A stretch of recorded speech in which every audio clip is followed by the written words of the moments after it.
Hey everyone, Voodoo here, and today we'll be going over the new Uldaman Legacy of Tyr dungeon on the Dragonflight Alpha. I have some footage here of a run I recorded a little bit ago as Bear, and I'm just going to be going over it. We'll be skipping around a little bit, but I'll be giving kind of what the trash does, the layout of the dungeon, what the bosses do, and kind of give my thoughts on everything as well. I'm tanking it on my Bear in this one because the DPS queues were kind of crazy this dungeon over the weekend, and just when I was doing it, it was super long. Tank keys are like instant, so we're here for that. Before we get into, please subscribe if you like the content. Leave a like, leave a comment. Really helps me out. I'm a small channel and I'm growing. I have a goal to hit 500 subs by Dragonflight release, and if so, I'll do a giveaway. So hit that sub if you want to be a part of that, and thanks. So we'll get started right away. So we'll hit play here. So this is kind of the entry area, the little image. It looks nice. It's just a HD version of some of the Uldaman stuff. You spawn in here kind of in the little underground digging area, and you go kind of right away into the trash. So the dungeon itself is a remake of Uldaman, the classic dungeon.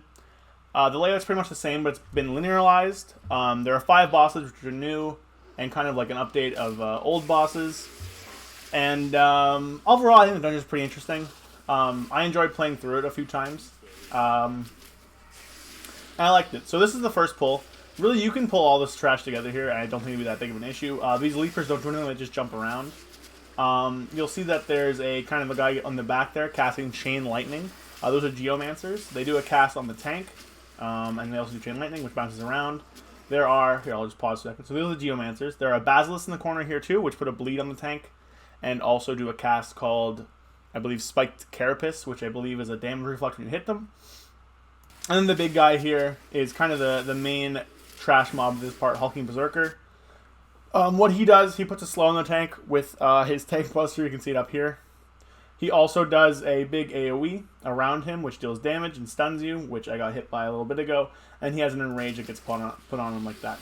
But overall, nothing too serious there. Going to be pretty easy to pull that all together, and I think that's going to be kind of like the first pull of the dungeon pretty often. These are just 2 more Geomancers. You can see they're doing Stone Spike. They have a Chain Lightning cast. I kind of walk away to go pull the next stuff, and then I come back because they're casting, not really following me. But really, that's nothing too special. Then we get over here to the Basilisk pull. This is just 3 Basilisks. They all have Spike Carapace, like I saw there, which I believe is kind of a reflect. And they also do Chomp. Now, Chomp leaves a big bleed and does some damage. And this really hurts if you have a lot of stacks of this. So this pull could be a little like scary for your tanks. Obviously, I'm not a good tank and our gear is bad, but you should be fine doing that big pull together. Bear doesn't actually have their cooldown working right now. I can't use Berserk or Incarn, which sucks. Also here, you probably want to pull this with the other trash in front of the next room here. Skip ahead a little bit. There's just 2 Basilisks here. You probably could pull that either into the boss or with the previous stuff, and it wouldn't be too big of a deal. Oh, I went a little too far. Alright, so once we kill these Basilisks here, you'll see we head into this room, and we hit the first boss. So these are the Lost Dwarves. This is a council fight, so to speak. And you can see they're kind of fixing up their long ship. This is a rework of an old dungeon boss from this dungeon. Realistically, they don't have too many mechanics. You want to just keep them together. Olaf here will throw a shield that bounces to close targets. And he also has a bubble that can be stopped. Eric just throws daggers that deal damage. Nothing too special. He also jumps to somebody with Skullcracker. And then the other guy, Baylog, does a frontal, and he also shoots out a big arrow that deals damage to people. But really, they're not too mechanic heavy. See, heavy arrow is like a line that hits the first target, knocks them back. And then if we go back a little bit, you can see that one of these Dracs here get a little circle around them. There. That is just a pounce thing that you want to move out of, so it's nothing big deal. And then they do something called, I think it's like Man the Longboat or something, where they jump into their ship. They're about to cast it here after this heavy arrow cast. See if I get hit by it. Here, a longboat raid. So here they jump into their longboat and they fly around, which is really funny to see. They're in this little longboat in the air. They can still be hit, and they throw this fire down at targets that like lands underneath them and leaves a fire puddle behind. So really, you just kind of run around and just hit them with melee and range attacks in the air. You can jump and melee them. It's nothing too hard. It's a good first boss. I think it's a little undertuned currently. We kind of ripped through it, especially since we're on like normal or heroic. Like the mechanics aren't too difficult, but it's a pretty good first boss. From here you see a lot more Trog stuff. Pretty much the same trash as before. There's a new one in the next pull that just throw rocks. Skip ahead a little bit. There we go. They just throw rocks at random targets. Nothing too serious. So you run through there, you kill them. Kill out that pack. Then you run through into the main room. Just a little pack here with 2 berserkers, who are the ones that do the slam attack. Deal with them. Yada yada. And then we're on to the second boss, Bromach. You can see I'm about to jump in and pull him here. So Bromach's a big Trog. And then one of the harder bosses in the instance. I would say he's the second hardest. He has a few mechanics. So on pull here, he doesn't really do anything. He just kind of... We bloodlust, so this guy's going to die pretty fast. So, you know, see we're fighting him here. And then he should do... There we go. Trogs fight for cheese. So he summons a bunch of Trogs here. He summons 4, I believe. 4 or 5 Trogs on the outside of the room. And he'll also do this big slam here. Thundering something or other. It's a big AoE that just deals damage to people inside of it. You don't want to be in there. The Trogs you want to collect as quick as you can and bring them in, because these can overrun you, and you want to AoE these down as fast as possible. Another reason why you want to do that is because he casts Bloodlust, and Bloodlust will give all of his allies 30% haste. However, there is a way to stop that with Quaking Totem, which he summons here. So it puts a little totem down. It's over here. The totem pulses out AoE. You want to kill it as fast as possible. And when you kill it, see he's casting Bloodlust. When you kill it, it stuns all the Trogs around and causes them to take 200% extra damage. Now, the boss himself, I don't believe, takes a damage increase, but he does get stunned, and this does interrupt the Bloodlust cast. You can see I got hit by Thundering Slam there. I'm a big slow bear. I just wasn't ready for it. And then the fight just kind of repeats. Yeah, he'll die pretty fast here. This fight, as long as you are killing Trogs and killing the totem, I don't think it'll be too bad. But if you don't kill that totem fast, and it's really hard to tell where the totem goes, it goes kind of far, you can get overrun very easily, which is something you got to watch out for. Once we kill Bromach here, we go up and we go to this little door here, and the Lost Dwarves will come up and open it, and then we will go into the next part of the dungeon. Alright, so the doors come up, they open up the door, like that, shoot the little golden beam. Then we go through onto the next part of the dungeon. So from here we get a bunch of brand new trash mobs. You can see here, there's 3, there's a snake guy and 2 of these little guys. The snake guy puts a single target dot on you, which hurts a lot. And the other 2 guys do this ability called Cleave, which also puts a dot on you. I believe this can cleave to other targets in melee. I'm not 100% sure on that. It's hard to tell in with base UI frames and testing. But you kill them, you get on this hallway, and you face kind of 2 more as you work your way down the stairs. There's one here and another down the stairs. So we'll just skip ahead a little bit. Another snake down here. Kill this guy. And then once you kill this snake, you make it onto the 3rd boss room. Now this boss isn't too hard. It's honestly kind of boring. The DPS don't have a lot of mechanics. The main mechanic of this boss, is that he has 2 stacks, something called Inexorable, which is removed whenever he gets stunned. To do that, you drag him into these puddles left behind by the DPS. Now, whenever you do remove these Inexorable stacks, he gets stunned for a second, and then you can DPS him normally. The reason you want to doing this is if you don't remove these stacks from him, he gets a 50% damage done increase for about 30 seconds. So you want to just be running him through these orbs that get left behind by DPS. They're little circles. After a little while, they trigger an arm. His other ability is Crushing Stomp, which is a knockback. It deals damage. Nothing too big. So you just kind of kite him through all these orbs. He gets stunned. Any regular stuns work too. The Feral Druid actually stunned him a little bit ago. So you just stun him and kill him, and the boss kind of falls over. The DPS don't really have too many mechanics. Other than that, there's nothing really that's like that big, really. So he's kind of easy. You kill him, you get going. Not too big of a deal. Then we go on. We get more of these guys, Earthen Custodians and Earthen Weavers. This is just through the door up ahead. So these Earthen Weavers are another new mob. They cast onto the tank, which isn't that big of a deal. However, they also have an ability called, I believe, Hail of Stone. Here he's casting it now, which deals pretty high party damage to targets it hits.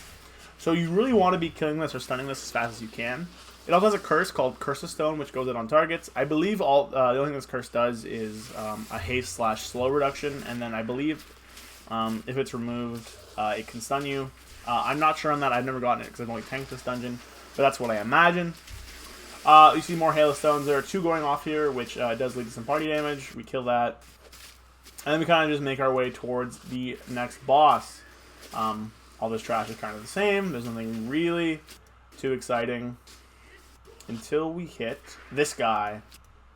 So this, he comes around the corner here, is one of the toughest mobs in the dungeon, Runic Protector. And he's in a group with 2 Reavers and 2 Custodians. So this is a pretty high damage pack. This is probably one of the scariest packs in the instance. He has an ability called Fissure Slam, which deals damage to the whole party. And then we'll leave a puddle on the ground. This puddle on the ground slows you and deals damage, so you want to be out of that. And he also channels Earthquake, which deals really high AoE damage to the entire party. So you really want to be killing this guy as fast as you can. This is probably a pretty decent place for healer cooldowns or DPS cooldowns. Let's put that in there. He's really scary and should be killed as fast as possible. These spiders don't really do much. They pounce, and they can leave poison with their attacks. I don't know. I think the poison is just a dot. It could slow something, but oh, there we go. It's just a dot. It doesn't really matter. Then you go into this pack, grab the bats, grab the spiders. This is another pretty big pull you can do. You could probably pull those other spiders in here as well and pop some cooldowns. I believe the bats do something called Sonic Screech, which will hit something and interrupt spell casting. Don't quote me on that, because again, I was not doing anything remotely casting related in this. But you kill this, and then you make your way to the next boss. So once we get through here, little door, we get through there, we click the door. We are in the 4th boss room, and this 4th boss is probably the hardest boss in the instance. Emberon. So this is also based off of a boss from the original dungeon. Emberon's a pretty cool fight, I'm not going to lie. It is hard because of how it's tuned right now, but it's fun. So you pull him, and then on pull, he will infuse 4 keepers on the edge of the room. And those keepers will kind of shoot out ember bubbles, which, when they hit you, kind of explode for some damage. He also has this big clap, which does damage to targets in front of him, leaving a dot. And then he has Searing Embers, which is just a circle AoE that you don't get hit by, and will also leave a dot. Then he'll walk into the middle of the room, and these will all channel Infusion on him. So you see this big red circle, you really don't want to be caught in that. If you're caught in that, you'll take a ton of damage, it'll really hurt, and it's just going to be a bad time for everybody involved, so you do not want that. And then there's going to be a ring, 2 beams that get put out as well, that if you get hit by them, you'll just die, so you don't want that. And then these things will be attackable. So you want to kill all of the 4 guardians as fast as you can, and you run around the circle, avoiding the fire beam, avoiding the middle, and just killing them. He also pulses really high AoE damage during this phase, which is part of the reason why it's so difficult. Right now, also, the beams that rotate around are much bigger than they appear to be, and you can't get caught out of them. Like you see, I'm going to res this guy here, who also happens to be Tettles, by the way. This was actually, I did this dungeon with Mr. Tettles himself. So you're welcome for that res on that one. Once you kill all 4 of them, though, you just rinse and repeat, and this phase just cycles through a few times. Searing Clap, get hit, dealt damage. Then you just kind of blast them a single target. You dodge out all these orbs. I think I got hit by one. Oh, no, I don't. I thought I did there. Unstable Embers goes out. It's not too big of a deal. And eventually he'll do it again. See a bunch of orbs coming out now. And he'll go back in the middle. And we just go and we kill these. At this point, I think we can kind of just speed it up a little bit. So you can see that the fight kind of repeats. And then we end up killing him. So once we kill him, we go through here into the last area of the dungeon, sort of. So this part between the 4th and the 5th boss is actually super long. I hope they kind of tone it down once this dungeon comes out on live. And we fight another new type of mob, the Ebonstone Golem. This doesn't have really anything else, too much. They just kind of melee the tank, and then they do Thunder's Clap, which will do party damage. That's about it. They're just big people that do damage to the raid. So you kill that. You go through. There's another pack with them. Nothing too special. And then we hit this pack. So this is the Earthen Guardian pack. He does a big tank buster, which we just saw. And then he does something called Blessing of Tyr. So this is a bubble that while other targets are inside of it, they do more damage. I'm unsure if you can also take advantage of this. But if you can, then I think this will be a pretty strong thing to take advantage of. Really, the increased damage the mobs do won't really affect your tank. So you can just be in there and blast. But other than that, the mob's not too hard. We face a double golem pack. Again, and nothing too special here. Just kill it, move through here, more golems. Kill that pack, more golems. And then we are in... Oh, I leveled. Yeah, look at that. We are in the kind of last trigger. So once you walk through this door here...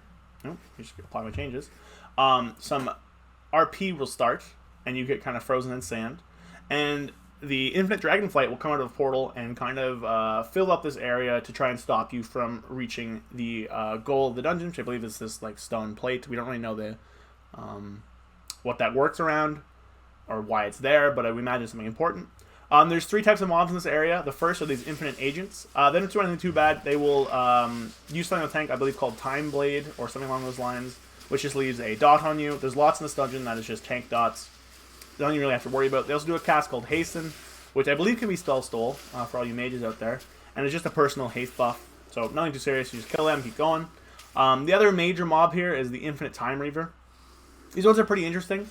They will melee you as long as they're not stunned. We have a feral, so they get stunned pretty often.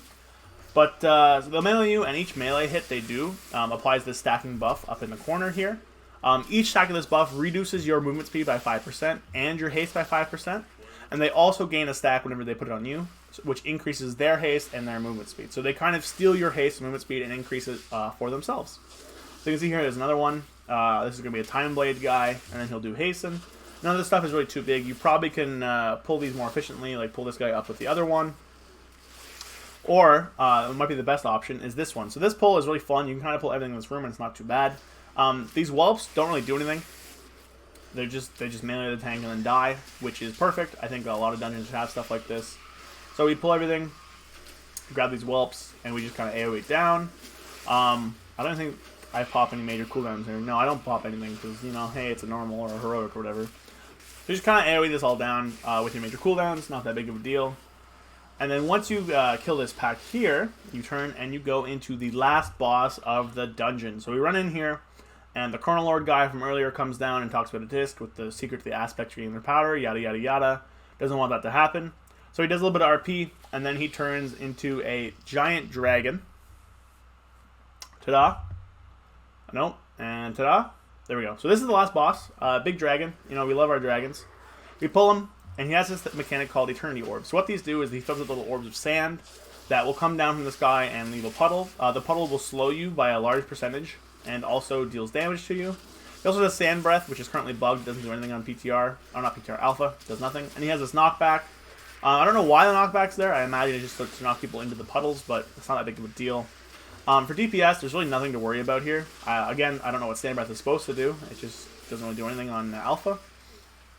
So you're just kind of dealing damage to him, avoiding these orbs, and killing him. And then eventually he'll cast something called Rewind Time Flow. And then all of these orbs on the ground will slowly go into the sky. However, instead of slowing you, they actually give you a massive haste buff now. So once he casts that, you want to go into this kind of puddle here, stand in these, and just get a giga haste buff. And just burn the guy down. And then after a while, you go out of that, and the orbs start falling back down. So really, this whole boss is about kind of like area denial. Eventually, I'm pretty sure that this whole room will fill up with the sand. So it's kind of about going through and figuring out the best place, and you also want to make sure that you stand in them whenever they get to be the haste buff. Really, I think that boss could be improved a little bit. Maybe make the Sand Breath kind of allow you to soak up some of them. But overall, that's the whole dungeon. I think the dungeon is pretty fun. I do have some worries. It's a little linear for M+, which isn't necessarily a bad thing, but I feel like what trash you'll be pulling will be very much on rails. It being a 5-boss dungeon with some of those bosses having like these phases where you can't damage them, like Emberon, or maybe the Lost Dwarves if they make them immune in the longboat, which could lead to some issues for timing. I believe this could be a longer dungeon, which personally I think the shorter dungeons are better. So we'll see where that ends up. But overall, I think the bosses are pretty interesting. Nothing too far out there, but there are some fun ones that are complex enough to keep you on your toes, but aren't too difficult that you're going to hate them on Tyrannical. I think Emberon could be pretty hard on Tyrannical with the pulsing AoE, but the rest of them aren't too bad. And I think overall the dungeon has some pretty fun opportunities for big pulls, as I've talked about throughout this, and I think it'll be a good one. So that's kind of my review of this dungeon. I'll have one for the other dungeon on Alpha out probably tomorrow, Neltharion. So I hope you guys liked the video. I appreciate everybody watching. Leave a like, comment down below how you thought, or if you have experience playing this dungeon yourself, or make fun of me for being a bad bear tank. I don't care. Leave a like, subscribe, all that, and I'll catch you guys next time.